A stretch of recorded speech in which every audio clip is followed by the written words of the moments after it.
me neutron. How I blast off, act hard. I camp out with Glocks right in your backyard, ayy. Running through them gibbies like a track star, ayy. Don't care about the limit like a black card. Keep bricks like shot at Goon. Yeah, what's good? What's good? Crafty coming at you with another Roll Company video today. I just gotta say, we're gonna be ranking every single rogue on this game on a tier list. Which rogues is A, S, B, C, D tier, and let's go. Now, first rogue we got on our list today is Anvil. Anvil's special ability is to deploy a barricade that blocks damage and movement. See, now Anvil, he has two guns. He has the Obliterator and the MLK, the MLX, the MX Maw, and the LMG, it's kind of good. The LMG is pretty good. It's alright. It's B tier now. It's a B tier weapon now after the nerf. But Anvil, he's practically just a good defender. He's good at holding down objectives. Really good at holding down objectives. And for that, he has to go into the A tier. Gotta put him in that A tier. He's really good at defending. He seems bulky and things like that. His perks is not that bad. His passive is gain immunity to disorients and blind effects. So he's not that bad. He counters trench. He's a hard counter to trench. Not hard counter, but he's a counter to trench. And for that, he's definitely going in A tier. Next up on our list, we have Chacc. Now, Chacc is a duelist designed to trade engagements with the enemy team. Alright, now, the thing about Chacc is he can heal himself, right? That's like his ability. Chacc can heal himself. His weapons is above average weapons. They're even average. The shotgun is average. It's good. It's good enough. And SMG is above average for sure. But the thing about Chacc is he can heal himself. He's really good for beginners. He can heal himself when he's down. And his passive is while down, gain increased health and ability to dodge roll, right? But in this game, everybody just tries to thirst the Chacc as soon as they see him down. So for that, I gotta put him in the C tier just because everybody thirsts him and he's just not that good in this meta right now. Hopefully they'll buff him or something, because right now he's not really. I don't really see too many Chacks, and I just don't think that he deserves a place in a lot of comps. He has flashbangs. I'm pretty sure he has flashbang. I'm gonna check. He has flashbangs, a Simtex. Also, I forgot about his perks. His perks is not that good. He has Stalker, but he doesn't really need Stalker with an SMG and a shotgun. He has Helping Hand. Helping Hand's a good perk to have, but he has Replenish and Life Dreams. He has three good perks. I'll say that. He has 3 alright perks. But he's still, his ability is just fold. It's too easy to counter. And for that, he's got to go in the C tier. Next up on our list, we have Dallas. Now, Dallas is for getting intel on the enemy team. So the thing about Dallas is he has two really good perks. Bounce Back and Replenish. But here's the thing about his ultimate, though. His ultimate gets countered by basically a lot of perks. If your ultimate gets countered by just regular perks in this game, I don't consider you a good, strong character, right? Because a good amount of characters, they can just put on the revealed perk, not get revealed no more, and his ultimate is pretty much useless at that point. And then the passive to recharge your ability, if you're not constantly downing people left and right, let's say you're playing against actual good players, it's a competitive game, and you're not constantly getting every single down for your team, it's he's useless at that point. He's basically useless. But I can't call him completely useless because in some situations he's pretty good. He's alright. He has a Devotion, one of the worst DMRs in the game. Possibly the worst weapon in the game. He has the HRM, pretty good assault rifle if you're good with it. He has EMP grenade and incendiary grenade. Incendiary grenades are alright. EMP is good. He has a little bit good utility. His revolver is the best secondary in the game. That's another thing that's really saving him. But I'm still gonna have to put Dallas in the C tier. Dima, to simply put it, Dima is an all-star. Dima is a breacher that specializes in getting openings for his team. See, the thing about Dima is he's a nice, good breacher. He has 2 A-S tier weapons, either A or S tier weapons. His passive is one of the only things that hold him back. His passive is really bad because it's like it lets your teammates see your enemies that you down, but you already downed them. It's no point. Like, nobody cares. You know what I mean? So he has good perks. Only downfall about his perks is he doesn't have tenacity. So tenacity, that kind of brings him down. But he has life drain. He has replenish. He has bounce back. He has nimble hands. Nimble hands, some people like it. I stopped using it because he has the KA-40 and the reload speed is not that bad on the KA-40. And I use KA-40. And he has an EMP grenade and a regular grenade. To simply put it, Dima is an all-star rogue, and that's why he's going in the S tier. Speaking of breachers on this list, next up we have Glitch. Glitch is a breacher designed to get openings for a team just like Dima. But the thing with Glitch is his ability, it lets him destroy gadgets. He's basically like a walking EMP grenade, but he's not really played too often because both his weapons is pretty average. His ability doesn't do shit unless you're like extremely good. You gotta have extremely good map awareness. You gotta just play him. You gotta be really skillful to play him, and that's why I think a lot of people don't play him. But to me, I think Glitch is not that good of a rogue. I was about to say operator, but a rogue. He doesn't have any good perks for real. He only has like one good perk, and the other one is the counter to Dallas ability. He has a Semtex grenade, which is known to not be a strong grenade right now because a lot of people are just cooking their grenades. That's what good, strong players are doing right now. And then on top of that, he got a baseball bat. Like, nobody cares about that baseball bat melee. And he does have a flashbang, so that puts him up a little bit more. But it's like, what are you going to do? I know you Glitch mains are going to be mad. But Glitch is like, he's not a good operator right now, or a good rogue right now. I hope to see some buffs in the future. He's a hard counter to Anvil, but if the opponent doesn't pick Anvil, he's pretty much useless. And for that, he's going in the D tier. You know what? Just to make you Glitch mains happy, here, he's in the C tier. Lancer. Lancer is a duelist designed to trade combat engagements with the enemy team. Alright, so Lancer, right? So her ability is gain increased movement speed, quieter movement, and immunity to reveals for a duration. Right? Quick and quiet. And her passive is elusive. Activating dodge roll reloads your currently equipped weapon. So Lancer, she's a good character and a fun character. If this was fun tier list, she'll be S+ for sure. S++. Very fun character, very good character too. And her guns is average, but she makes it good. She makes the guns good with her abilities.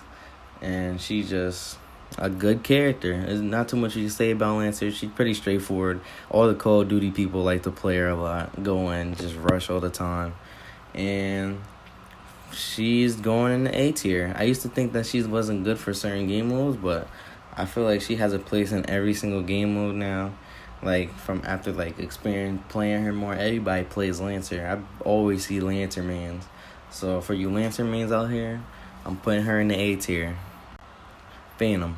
Now, Phantom is a sniper, and her ability is to equip the smoke grenade that reveals enemies in the area. So, this is good for reviving your teammates, just throwing down a smoke to get some cover, throwing down a smoke just to confuse the enemy team, and it's just good for a lot of team-based things that you can do on Rogue Company. She also has a grenade. She also has a sticky sensor. Sticky sensor reveals enemies, and you can apply it to surfaces. She also has good perks. She has the perks that counter Dallas. She has Stalker, which is good for her sniper. Her sniper is a one-shot, one-kill if you land a headshot. And for her passive, any damage she does to enemies their health reduction. It reducts their health. Now, what I mean by that is it delays their health regeneration. So their health, it takes longer to regenerate than it usually would when she does damage to somebody. Her pistol's alright. It's not the greatest. Her Aaron L212, nobody uses it. It's no point. You might as well just use the sniper. If you're a good fan of me, then you'll be good with her. You'll be appreciated. She's really good at anchoring. She's she's basically designed for long range combat, and she has the highest skill ceiling when it comes to aim. If you're not hitting your shots, then you're pretty much gonna be useless. Or if you're not even if you're hitting your headshots or you're not hitting your headshots, at least hit like body shots. But even that, you're still pretty much like half useless if you're only hitting body shots. She's really fun though to me. So for that, I'm putting her in A tier because she's good. It's just that if you're not godlike with her, then she's not gonna be an S tier character. But if you're good enough, then you can go crazy. Then she's A tier for sure. A or S. But I'm putting her in the A tier. Ronin. Now Ronin is also a duelist. But the thing about Ronin is my main character, so I'm a little biased right now, but I'm trying not to be biased. So Ronin, she has the ballistic knife. Let's just talk about her ability to ballistic knife, right? See, she has a ballistic knife that she can throw at people and one-shot them. Or she could place on surfaces and becomes sort of like a trip mine. So that is very strong on defense or attack. It does not matter. It's a very strong ability. Plus she has that KA-30 and the SLC. 2 A S tier weapons. Right? And then her perks, tenacity, nimble hands, tracker rounds, replenish, evade, berserker, all of them be tearing up. She has a grenade, she has a katana, her secondary, the Spitfire, machine gun pistol, really good. She has smoke grenades. She's basically a really well-rounded character, and for that, she's going in S tier. Now, another reason why she's going into S tier is because her passive allows her to not be detected on enemy radar. So on her mini-maps, she'd be shooting a million weapons at once. They won't be able to see her on the map. She's a hard counter to Talon, and Talon is really good in this meta right now. So that just solidifies her spot in the S tier for me. Next on the list. Now Saint. Saint, easy S tier character. Let's just go into what he can do.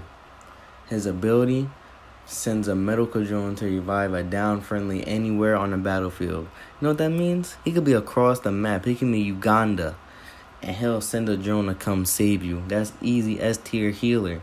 And his passive, every time he revives somebody, both the teammate that died or that downed and him both get health back a significant amount. So he can really, when he has the ability, he can really just throw the drone at you and just protect you. He can stay in a fight. His abilities is just really good, and his perks is not bad. He has Helping Hand revives teammates faster. He has Bounce Back, and Bounce Back reduce your health generation delay. Like, he's just that S tier character. He has Trip Mine. Trip Mine's a good gadget, decent gadget. Smoke grenades, good for any team comp you're running, good for certain team comps. He has a good Mamba. Mamba's a good weapon, A tier weapon. Other weapons not so great, but it's alright.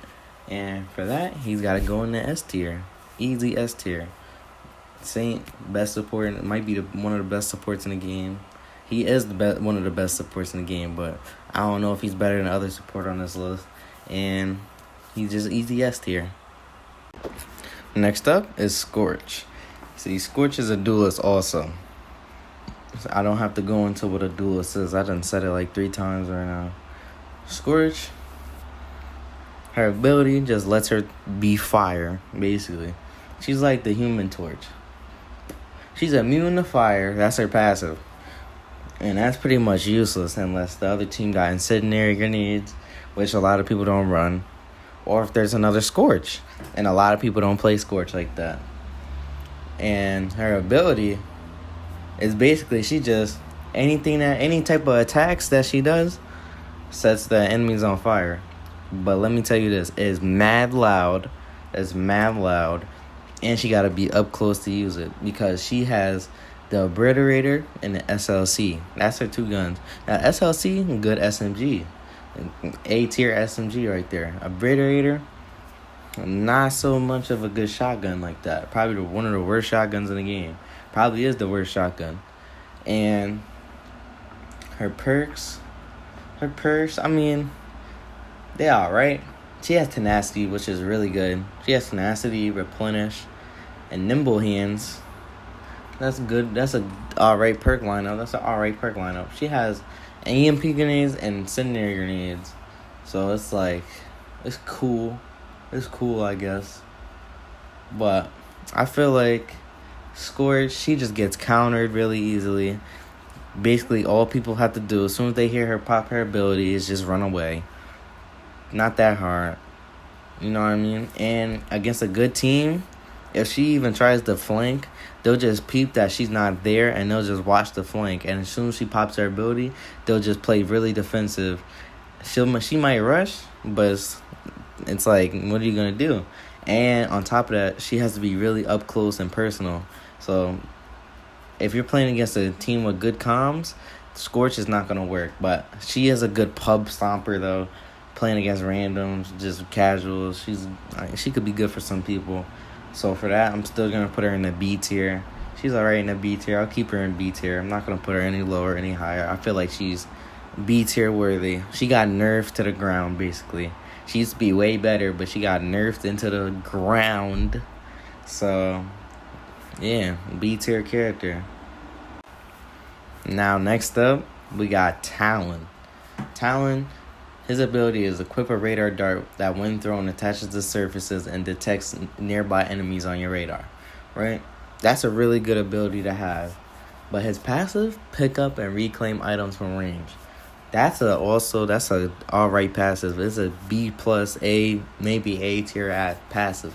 It's good for if you know how to use Talon. Let's say you throw a C4, you don't want to detonate it, you can reclaim it. Or if the bomb's far away, you can cling the bomb. You can't get shot. Let's say you're trying to pick up something, you don't want to be in the open, reclaim it. And then for his ability, it's also really good because you can just keep picking it up and throwing it all over the place. Good Talons know how to do this. Talon's an excellent character. Only character in the games that counters him is Ronin. He can't get countered easily. You literally have to have a Ronin on the team. And if you have a good Talon, he's just always there. He's way better than Dallas for intel. The best intel character in the game. And he's just really good character. Now, his weapons is the LMPX and the Deadeye. The Deadeye is slow firing, but it hits. It hits like a truck. And the LMPX is good. It's a above average weapon. And he has a katana. He has good perks. He has tenacity and life drain. You already know those two perks is good together. Tenacity and life drain. So that's good at higher levels. He has a C4 and a flashbang. He's just the overall good character, good intel, good gadgets, and alright perk setup. He has 3 good perks. Or a couple good. He has more good perks too, but overall, 3 best perks. And he has Deadeye, good alright weapon. He's just a really good intel character. Really solid, really good. Only gets countered by one character, like I said, Ronin. So for that, he got to go in the A tier. Good character, good intel. Up next, we have Trench. Now, Trench's ability to create a field of barbed wire that slows enemies. Now, this is really good because he can go to a site. Like, let's say you're playing Demolition and you're defending. He can go to a site, hold it down by himself, pretty much until the rest of your team gets there to see if they're going to go to the bomb, right? So the rest of your team could go to the other one, and you could stay at one bomb. And if the team pulls up on you, you have the barbed wire slow them down. He has tear gas grenades, which is good for, holding people back and things like that. He has trophy systems, active protection system, block off projectiles. And his perks is good. He has tenacity. He has bounce back. He has tracker rounds. Those are all right. I don't know if they're that good. They're going to be that good in ranked. I don't know. Maybe tracker rounds let you, As soon as you do it, damage them and reveal them to your team. And he has MXR as his weapon and HRM. MXR tied for the best DMR in the game. And HRM, good weapon if you can hit them headshots for sure. And overall, he's just one of the best defenders in the game. He's really good, and his passive lets him carry another gadget. So you can potentially have up to 3 tear gas grenades and 2. Well, I'm pretty sure 3. I don't know. Oh yeah. You could potentially have 3 trophy systems or active protection systems and 3 tear gas grenades. Tell me that doesn't sound like a S tier, godlike defender. Trench going into S tier. Now, next up on this list is Vi. Now, see, the thing with Vi is nobody really knows where to place her on tier list. Nobody really knows like how her solid like placing, because she's really of a crowd control type of character, right? Her ability create a cluster pool of poison pools that reduces enemy maximum health, right? So you know what that means? That means you throw them, you hit your enemies with them, and instead of their maximum health being 100, it will go down like 90, maximum health 90, maximum health 80, and that's good. And her passive allowing her to get health from doing that. So she gets maximum health raised up to like 125. She's basically like a mini tank out there. So she's good. Her weapons is alright. S12 tactical, underrated shotgun sometimes. It's not S tier or nothing. Underrated sometimes though. Nightshade, underrated AR. It's not S tier, it's not A tier, B tier for sure. Good AR, shoots like an SMG, really good. It's a good SMG. And Vi, I feel like she's just a B tier character. She's not bad, but she also not extremely great. Her ability is good for crowd control. She's good for some team comps, but she's not good for every team comp. So it's not like she's an A tier where you could just pick her at anybody. She's not. You have to have a specific setup most of the time. A lot of the time, she's really good though. She's a good character. So for that, she's going in the B tier. Not too great, but not terrible. Now we got the new character, Dahlia. See, her perks, off rip, Lifeline perk and Replenish. Lifeline perk allows you to revive teammates faster and start their health regeneration immediately as soon as they get up. S tier perk right there. And she has tenacity. Every character with tenacity is most of them are pretty good. And she has a grenade. She has a smoke grenade. She has an MXR, one of the best DMRs in the game. She has the ejection. It spits. It literally spits. It has one of the highest DPSs. And it does hella damage. It has no recoil at all. No recoil. When I repeat this, it has no recoil. And it spits stupid fast. Spits. When I tell you it spits, it spits. No recoil. So 2 good guns. 2 really good guns, right? And then on top of that, we haven't even gotten to her abilities yet. Her abilities link with an ally for a duration of the round. While that ally is down, you can reactivate this ability to immediately begin reviving them, right? So let's say you link up with somebody. You can revive them within 30 meters away, right? And it recharges fast, so fast. So you revive them. You can get a number of 20 revives in a game with Dahlia. That's how fast it is. Danger close, right? And then her passive, the buddy system. Inherit your linked allies passive for the duration of the round. So let's say you pair this up with like a Ronin, right? Where she can't get detected on the map. Both y'all can't get detected. Pair this up with like a Lancer where every time you roll, your weapon gets reloaded. You can have essentially 2 Lancers on the map. Or a Trench. She has there's 2 people on the team with really a lot of gadgets, right? As long as you paired up with somebody who has a good passive, she's an S tier character for sure. S tier, she's the most versatile character in the game. And I feel like one of her weapons is probably going to get nerfed, or her abilities, because she's just so good as a character. She runs with any team comp in the game, and she's just a really good character. I don't think I have to go too in depth of why Dahlia is an S tier, but just know she's an S tier character. And if you say otherwise, then I don't know. You just don't know what you're talking about because she's literally S tier. Now, that's the end of the tier list. I hope you guys enjoyed. Like, share, subscribe. More Road Company on the way. I hope you enjoyed this video. Hope you leave down in the comment. Leave down in the comment section if you agree with this tier list and like where would you place them. And I had to add what's her name, Dahlia, to this list because the tier I was using didn't have her. And yeah, so that's it. That's the end of the video. Like, share, subscribe if you're new.